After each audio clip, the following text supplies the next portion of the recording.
Alors maintenant, je vais vous montrer pour le poignet. Donc, la première chose, c'était de marquer le milieu du poignet. Alors, je vais enlever ça, je vais vous montrer. Donc, avant de... Là, j'ai un petit peu avancé, j'ai fait les fronces, j'ai posé le poignet, mais je vais vous montrer vite fait comment j'ai fait. La première chose à faire, c'est de... Voilà, vous vous souvenez, ce côté-là, on l'avait replié. Et donc, je l'ai mis comme ça avant de faire les fronces et j'ai marqué le milieu du poignet sur la manche. Et sur le poignet aussi. Comme ça, après, quand je positionne mon poignet par-dessus, c'est plus simple. Donc, la première étape, donc, c'est de marquer le milieu. Ensuite, j'ai passé un fil de fronce. Et ensuite, j'ai positionné le poignet que j'ai déjà thermocollé avant. Je l'ai positionné endroit du poignet contre l'endroit de la manche. Voilà, donc j'ai mis le milieu du poignet sur le milieu de la manche. Voilà. Et j'ai laissé dépasser, je laisse dépasser de 1 cm de chaque côté. Comme ça. Voilà, 1 cm de chaque côté pour pouvoir faire ma couture. Donc maintenant, je vais venir piquer sur toute cette partie-là à 1 cm du bord. Et après, je vous montre la suite. Voilà, je suis en train de faire la couture donc de l'assemblage du poignet avec la manche. Alors dessous, j'ai mes fronces, donc je fais attention à ce que mes fronces soient bien plates dessous, à pas avoir de tissu qui revienne au niveau de l'endroit où je vais piquer. Donc régulièrement, je soulève un petit peu comme ça pour bien dégager. Et après, je continue à piquer. Donc sur 1 cm, voilà, tout du long. Et là, je fais un bon point d'arrêt ici et je sors. Donc voilà, j'ai fait ma première couture. Je vérifie que tout va bien, que les fronces ne sont pas remontées, que tout est bien impeccable. Voilà, donc il me reste les 1 cm de couture. Hop, voilà. Donc maintenant, ce que je vais faire, c'est que je vais venir, voilà, je suis comme ça, j'ai ma fente qui est ici.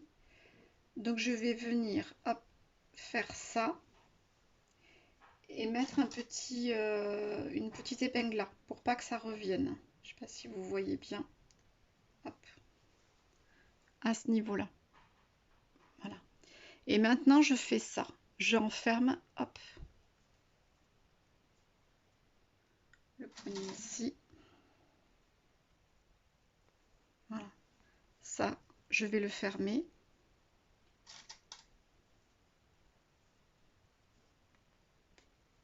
Voilà. Donc la première chose à faire, c'est que je vais venir ici faire une couture à 1 cm. Et après, je vais avancer un petit peu. Je ne vais pas faire toute la couture, mais je vais venir dans la première couture qui a été faite ici. Je vais vous faire un trait au stylo pour que vous voyez bien. Donc avec le stylo, ça donne ça. Donc là, je vais faire un point d'arrêt. Je vais venir là. Je vais planter l'aiguille. Je vais tourner et je vais aller dans ce sens-là avec un point d'arrêt ici. Alors là, j'ai piqué, ça y est. Donc de cette partie-là et cette partie-là. Et ce que j'ai fait, c'est que je suis venue dégager un petit peu les angles, là, pour pas qu'il y ait d'épaisseur, pour que quand je retourne, bien ce soit bien carré. Voilà, j'ai fait aussi un petit peu là. Voilà, peut-être un peu plus. Hop. Voilà. Maintenant, je vais venir m'occuper de l'autre partie du poignet. Donc, c'est toujours le même principe. Hop, on replie. Là, je vais faire hop, remonter cette partie-là avec une épingle que je vais maintenir. Voilà. Comme je vais faire la couture là, je dégage bien ici hein, pour pas que ça prenne. Mais par contre, je fais attention que ça vienne pas se mettre comme ça. Vous voyez, si le tissu vient se mettre comme ça, après quand on va piquer, ça va pas être joli. Donc là, on dégage bien. Et là aussi. Hop, je vais mettre aussi une épingle là, comme ça je suis sûre que ça ne reviendra pas dessus. Donc, je reprends la manœuvre. Hop, qu'on ne se trompe pas. Voilà. Ici, hop, on rabaille comme ça.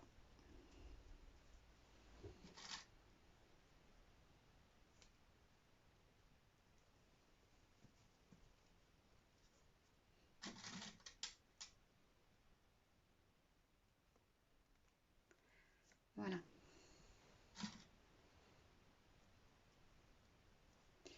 Donc de ce côté-là, je vois pas la couture, donc je vais venir piquer plutôt ici, et ce sera plus facile.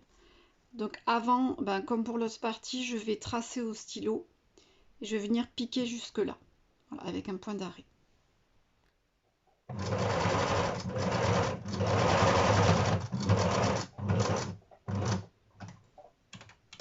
Je tourne de l'autre côté.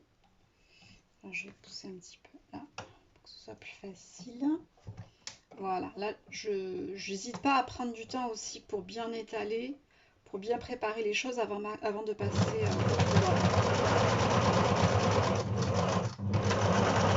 voilà, un point d'arrêt. Hop.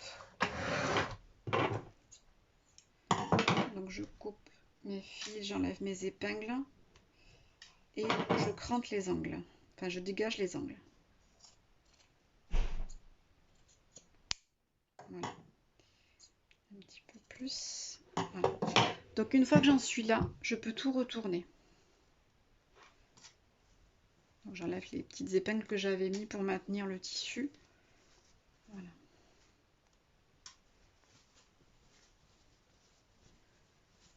Et je vais prendre, hop, là on tire un peu, ça se met tout seul, vous voyez, c'est impeccable. Et là je vais prendre mon ciseau, je vais passer par le trou du milieu qui reste là, et je vais venir pousser les angles, sans y aller trop fort, hein, pour pas, voilà, pour que mon angle soit impeccable. Quand je vais le repasser, il va être nickel. Je vais faire pareil de l'autre côté.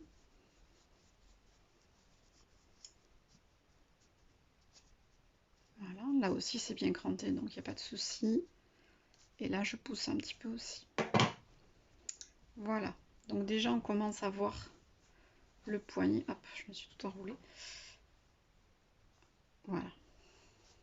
Le poignet commence à avoir une jolie forme. Et maintenant, je vais aller repasser correctement.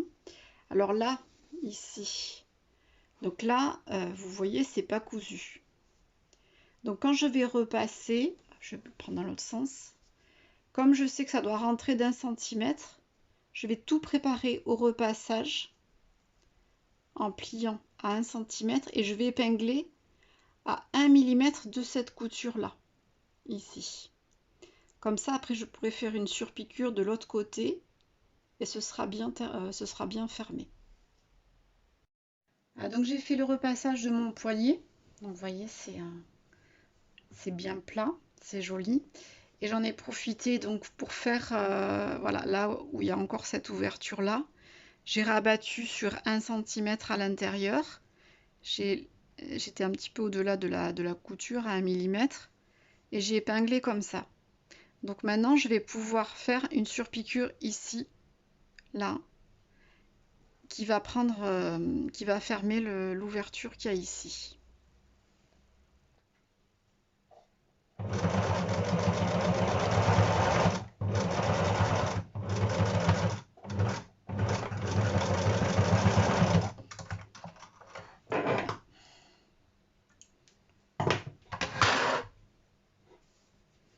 Ça donne ça. Voilà. Et là, donc, tout est bien pris. Ça a été fermé. Voilà. Donc, mon poignet est presque terminé. Donc, je vous montre ce que ça donnera quand ce sera fermé. On va couper juste les fils pour que ce soit beau. Voilà. Donc, ce sera comme ça. Et ça reviendra sur le dessus. Donc, la croisure, là, elle est de 2 cm. Voilà. Donc je vais pouvoir commencer à épingler ici pour tracer l'endroit des boutonnières. Je vous montre sur la manche en entier. Donc là c'est le dos, ça c'est la manche gauche. Donc vous voyez la ligne de coude ici, là, comme ça. Et donc cette partie là qui vient se rabattre sur l'autre, sur 2 cm.